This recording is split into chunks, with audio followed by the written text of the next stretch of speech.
This episode is in partnership with Authority Magazine. Authority Magazine, a Medium publication, is devoted to sharing in-depth and interesting interviews featuring people who are authorities in business, pop culture, wellness, social impact, and tech.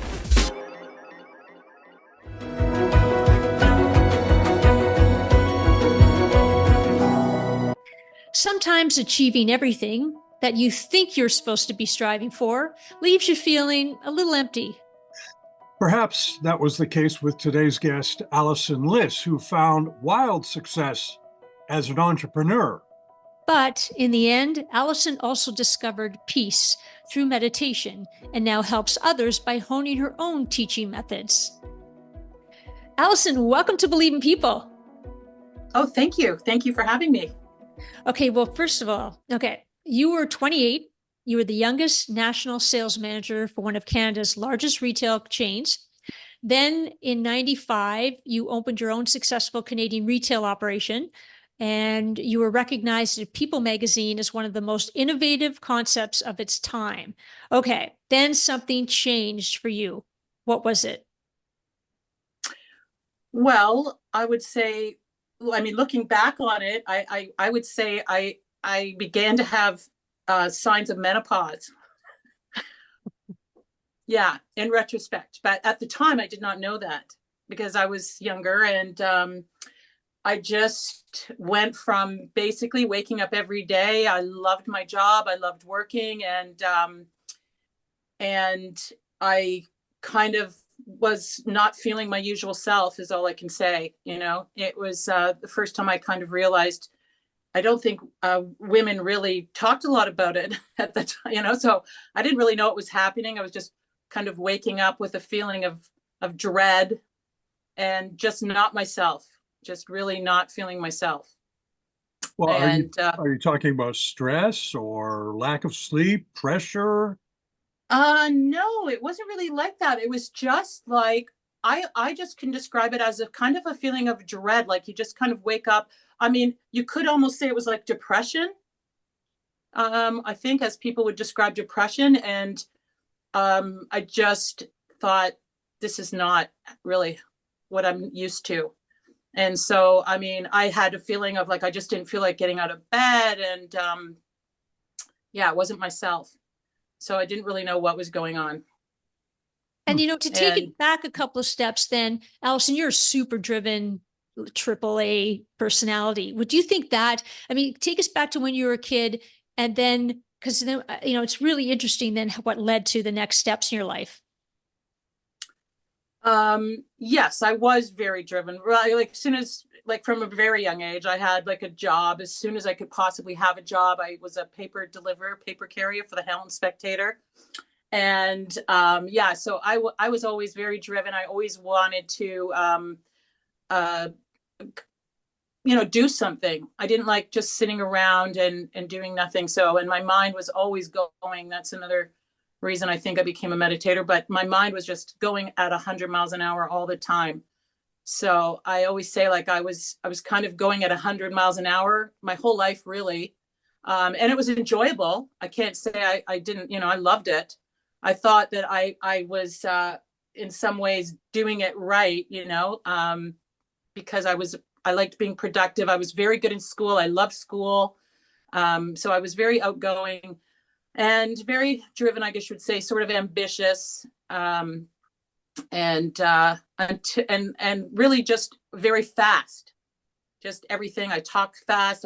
Everything was, let's get it going. Like if I had an idea, I didn't waste any time in developing it and getting it going, and very motivated, highly motivated. And then I kind of just hit this brick wall.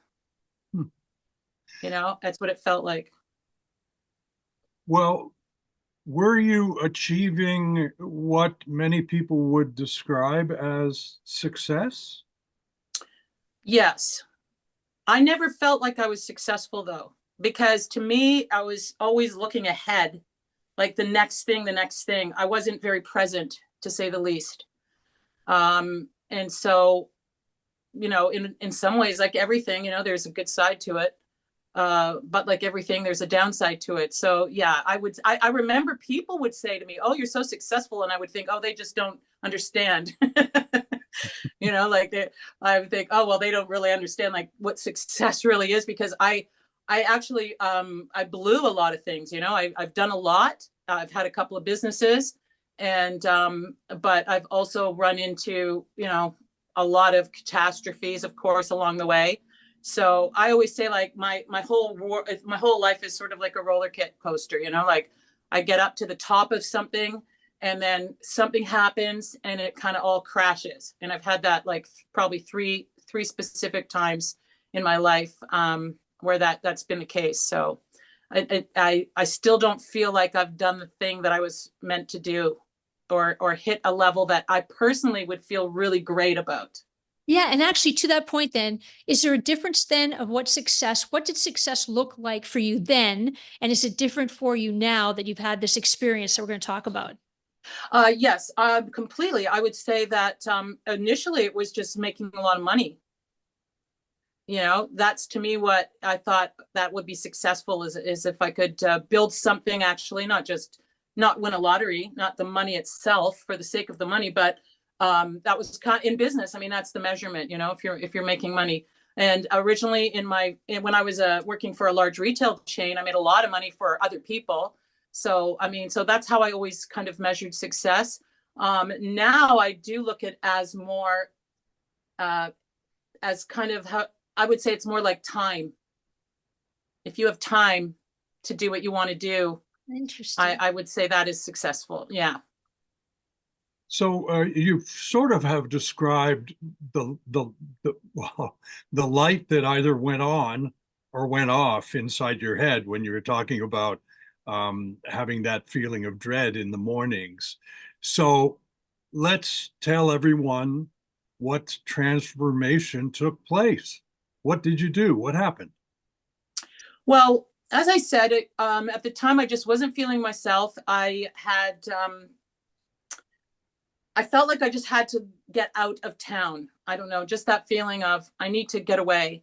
I should say also, like, throughout my life, I've had my a foot in two worlds. One was kind of a business world. The other one was kind of like a hippie world. So I was always a bit of an enigma in that I was kind of both. Like, and I enjoyed both kinds of people and both kinds of lifestyles. So at this point, I had kind of been in business a lot, and I thought I just need to be in nature. And I had raised my kids. My youngest was 18 at the time. And I just thought, I used to, do canoe trips and climb mountains and, be in nature a lot. And I realized that I had lost that side of myself. So I really just wanted to go away. So I started like Google searching, get away. And I'm thinking retreats, that's kind of what I was thinking about. Maybe a spa, just some place where I could relax, because as I said, I wasn't feeling like myself. And I ended up I know what it was. I was actually giving a speech, because I did a lot of professional speaking as well about business. And I was at this talk, and I was giving a presentation. And when it was over, I heard two women talking, and I heard one of them saying, "Oh, I went on this great retreat." So I went up to her and I said, "Oh, excuse me. Can I just ask where you went?" And the woman, I thought about this afterwards, because I thought it was so, like, I felt it was so like, just anyway, without any thought or whatever, she just writes down on a paper, dhamma.org. And she hands it to me. And like, she didn't even give me eye contact. She goes, "Oh yeah, it's this." And she hands it to me. And so I get this thing, dhamma.org. I think, okay. So I go on the website, and it was a 10-day silent retreat. And it did say it was about meditation, but I didn't know anything about meditation, nothing at all at the time. Like I said, I was in a world of like fast. But I thought, but it said, "Oh, you're going to meditate for, it had the schedule." I'm not going to lie, I did have the schedule, but like a lot of things I do in my life, I didn't pay a lot of attention. I just looked, I thought, oh, 10 days of silence. This is exactly what I need. And, where a lot of people are actually, intimidated by the idea of the silence. Like for me, I was intrigued, because I thought, oh, this is good. It'll take a lot of pressure off of me. I won't have to talk all the time. So I thought it was a good thing. So I signed up, and I ended up going to this 10-day retreat. And I got there, and I will say that after the first 3 days I was there, I thought I wanted to leave. I was having a very hard time. I mean, things were coming up.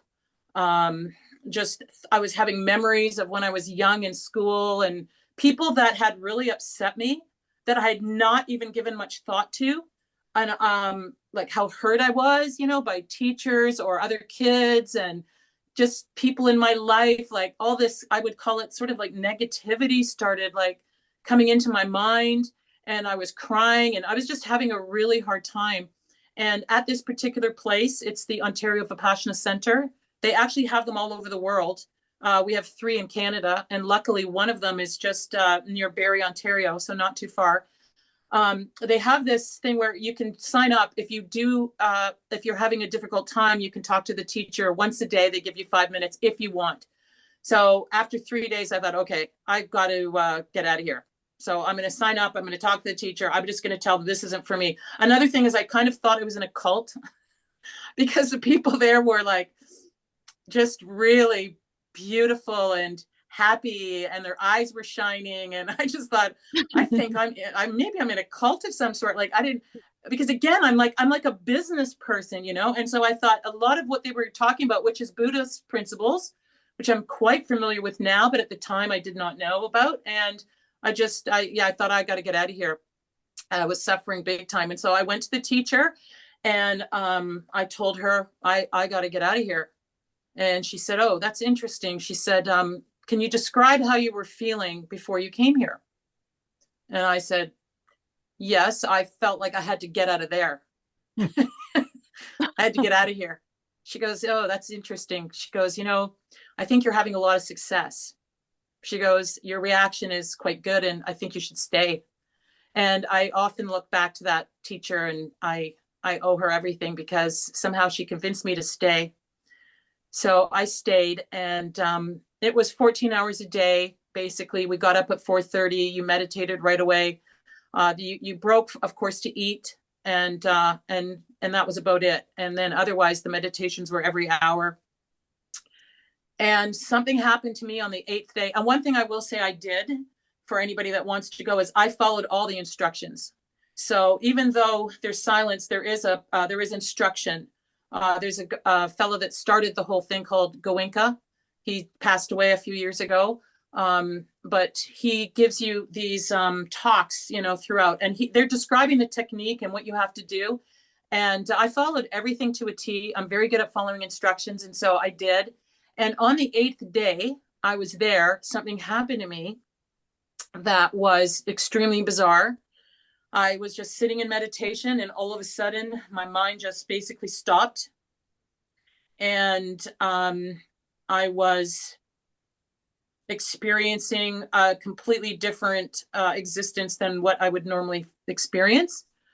For one thing, I felt this overwhelming feeling of just love, just pure energy of love. And I felt beautiful as just a person. I was looking around at everybody. Everybody was beautiful. I felt intelligent. Like I always felt my whole life like I had to work harder, because I always thought, I don't understand this. So I was behind the 8 ball. This was the first time I thought, oh my gosh, like I know everything I need to know. Even though it wasn't really my mind, it was more like a knowing that comes up from down here. And it was unbelievable. And I just stayed in that state for probably at least a day. And I'm not sure, it kind of faded away. So it didn't just stop abruptly. But I came to find out later that what people call that is a samadhi. It's kind of like the holy grail for meditators. It's the state you want to reach into. Like some people call it an enlightened moment, where basically you have no fear. You have no, your conditioned thinking, which is what runs you all the time, is gone. And so basically you're in this kind of pure state, which I came to find out is the natural state. Like that is how we all have access to that.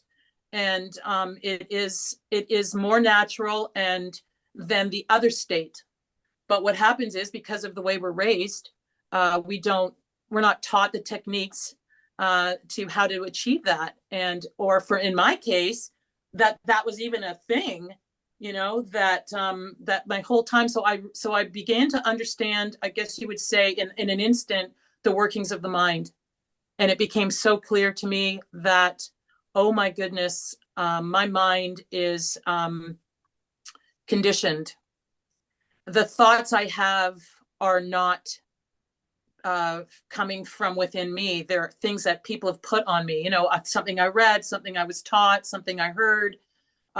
It's not really what I think, and so I saw very, very clearly how my mind had been in my way my whole life and was keeping me separate from this other part of life, which is peace and beauty and love, and how camouflaged it had become by, basically, I would say, mostly fear. And so, Allison, when you left, so two things. One, you left with this new understanding, and did you immediately want to then teach others? And then, and also, how do we access that? I know those are two very separate questions, but I'm just fascinated. Yes. Well, actually, funny enough, when I hit that state, I thought, oh my God, everybody has to come and do this. Like every human has to come here and do this. And then my immediate thought after that was like, I don't know anybody that's going to come and do this. Like, it was, first of all, it's really hard. And second of all, like, you have to have 10 days that you can remove yourself from society, because when you go to this place, in order to have, success there, you are, one of the things that happens is all distraction is removed. And that's another thing. That is what keeps us out of that state, is this constant need for distraction. The last thing we want to do is sit with our own selves. And so that's why the teacher said to me in the beginning, oh, you're having success, because I was just sitting with my own self, and it wasn't pretty. It was tough to look at myself, because I could see myself as, we always think somebody else is a horrible person, and we're like, just not. And there I was realizing, oh my gosh, like I have been a horrible person. Like, there's a lot of things I've done that were self-serving or not kind, not compassionate. And so that sort of became clear. So I realized pretty quickly that I didn't know anybody that would really do this. And you can't bring a book. You don't bring music. You're not even allowed to do yoga or exercise or anything. They set it all up for you so that you literally don't do anything. And so there's no writing. You don't get to bring a piece of paper or a pencil or anything. And so removing all distraction is part of it. So I realized I didn't think anybody I knew would do this. So to tell you the truth, when I came back, I did not speak about this for a year.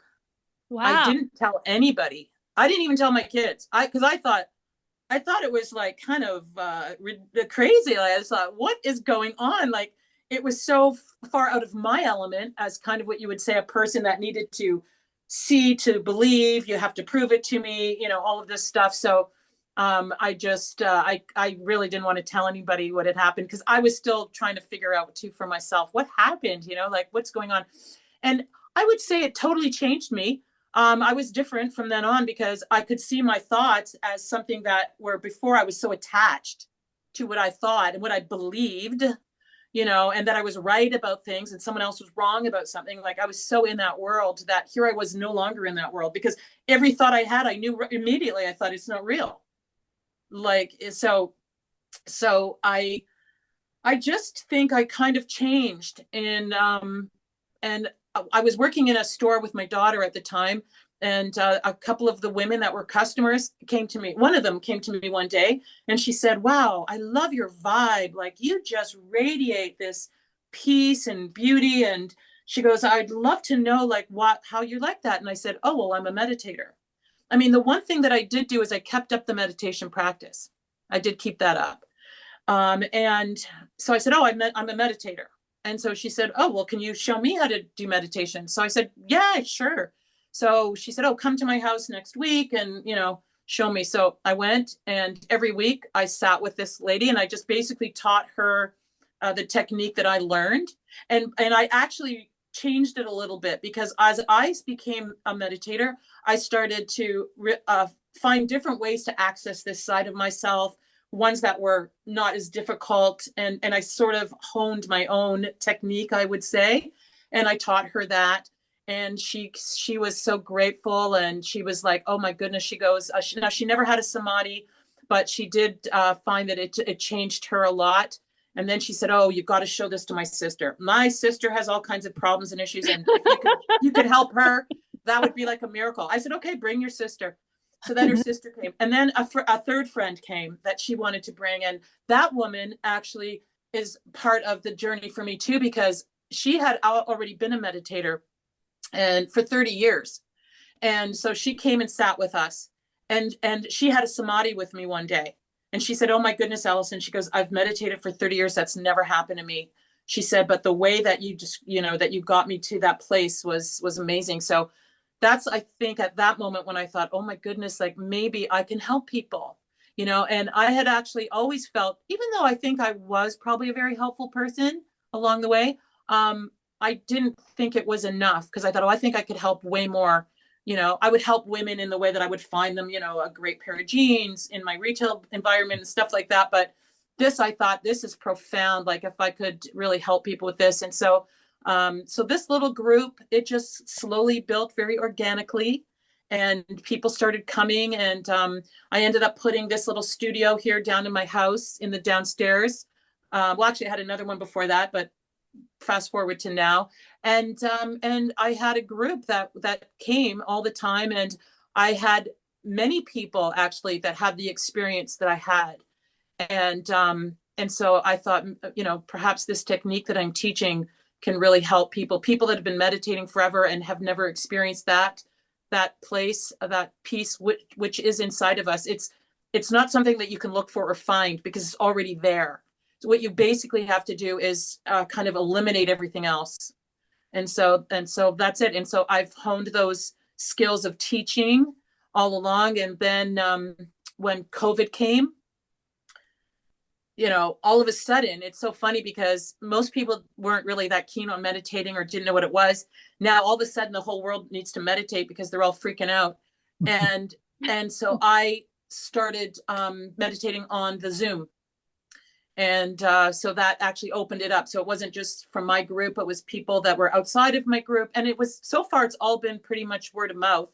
I haven't marketed it in the way that I probably should or would like to, but I did get a website going and a few things like that. And it is something I've kind of devoted my life to, just helping as many people as I can. And the way I look at it is, if you can just have this experience, even if it's a few moments, a few hours, then I've kind of done my job. Because after that it's kind of for some people, they think it's the end of the journey. It's really the beginning of the journey of starting to realize that you are peace, you are love. And in fact, there's that Beatles song, like, love is all there is. Yeah. All you need is love.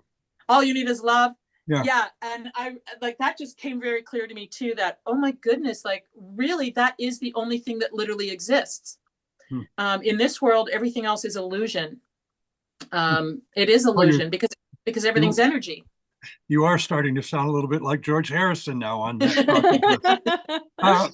So basically, you go away for 10 days, you put your soul through the rinse cycle, and you can actually cleanse your soul and come out the other side of it. Yeah, it's funny. I just wanted to ask you this. It's kind of an offhanded comment, but you said when you started to meditate, you thought that it was a cult. Have you now sort of realized that actually where you were coming from was the cult, and meditation isn't a cult? That's interesting. Yeah, that's actually a good way to put it, Kevin. I would say yes. Yes. Yeah, because making money, it can, I'm sure you can feel really good about yourself when you have a big power boat and you get to drive around in a big car and all that kind of jazz. But maybe that isn't everything. Maybe it sounds like you found out it wasn't. Yes, I did find out it wasn't, that it was actually, there was no meaning in it because there's no substance really. Yeah, It's plus they always break, which really pisses me off. yeah, sure, right. Exactly. Yeah, you just kind of realize that where you find meaning is kind of through yourself, that there's nothing I mean, here's the truth. There's nothing that can give you this feeling that is outside of yourself. Nothing. It wouldn't matter how many friends you had, what kind of material things that you get.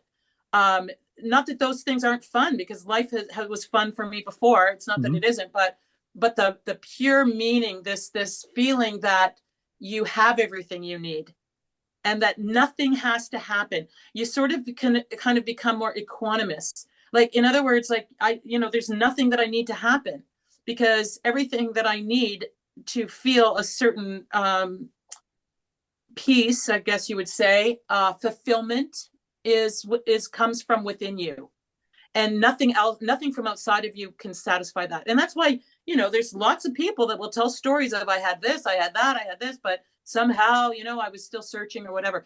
I mean, I think I was a seeker my whole life, because, and I think this is true for a lot of people, we know that there's something more. We know that there's something more, but we just don't exactly know what that thing is, or It's so true.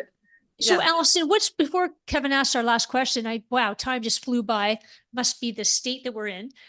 What is one thing that, I know there's many, but what's the one thing that we, the listeners and the viewers, can do to kind of help move into this? Well, for me, I believe there's many portals, everybody kind of has their own journey, I guess, but I would say the one thing that I think is the I hate to say it like this, the most efficient way would be through meditation. Because something happens when you meditate, and if you use the proper techniques, because what meditation really is you are kind of alchemizing yourself with the natural energy of the world. So you become in step, in tune with what is, instead of, when you're not meditating, you are kind of tuned into what is not, or what I call like the illusions of this world, the things that are outside of ourselves, but the truth is it's all energy. So in a meditative state, you're kind of alchemized with the energy that is. It's about being present, because if you think about it, presence is the only thing that is. Everything else is a dream. Your past is a dream. Your future is a dream. And so there's only that moment of presence that is true and real. And it is there that everything is provided for you, that you need to feel good. Interesting. Baba Ram Dass, Richard Alpert wrote the book Be Here Now, which you just described the title, Be Here Now. It sounds like you found a way to believe in yourself through meditation and doing this. Our little podcast is called Believe in People, and we ask this same question every week. Now that you have discovered deep down what you're all about, why do you believe in people? Well, I believe in people because I think that people in general are a reflection of ourselves. I mean, if I could get a little bit crazy here, the truth is that we're kind of here alone. And everything, even inanimate objects, but particularly people, are a reflection of what is within you. That is why we meet people that disturb us, that throw us off, that we maybe, I don't like that person, there's resistance. And then we meet people that we're like, oh, I just love this person. So it's all because we have both things in us. We are potentially good and we are potentially bad at all times. So I believe in people as being my teachers, because, for example, if I meet a person that rubs me the wrong way, I'll say it like that. I don't say, oh, that person's a horrible person. I'll say, okay, what is in me that I need to release that is causing me to think that it's that person. Because if you're full and whole, nothing can disturb you from that. So of course we're all on this journey, and I also think we're all here to help each other, help each other find our way home. Yeah. So that's why I believe in people. They're purposeful. The good and the bad are very purposeful for our growth, and they're all beautiful to me for those reasons. Thank you so much, Allison. Allison, what's your website so we can post it? Oh, thank you. It's AllisonLiss.love. Of course it is. Yeah. And I do also have a podcast. Yay. And what is that? That's Allison Liss Meditation. And I just talk about all things to do with meditation. And also, I actually describe a lot of the techniques on there. I tried to make it as practical as I could, so people can actually learn some of the techniques that I teach, and that I use myself on a daily basis. Yeah. Excellent. I'm going to post both of those for both our listeners and Thank our you. viewers. Thanks, Allison. Thank you so much for being here. Thanks, Allison. Oh, it's been great. Thank you so much for having me. Thank you. Well, that was pretty inspirational. We live in a world full of traffic jams, cell phones, computers, chips, NVIDIA stock. Hey, what the heck? Maybe taking some time and sitting alone and looking inward, I'm sure there are tremendous health benefits from doing that. I'm sure there is. And Kevin, I think Allison's sort of given us the opportunity, actually even almost the permission to just, pause, be in the moment, take a deep breath, and learn some techniques in meditation. And I'm going to post them too, so people can see what Allison's doing. If you've enjoyed this podcast and will take a moment to meditate, after you do, subscribe to our podcast, Believe in People. Thanks, everyone.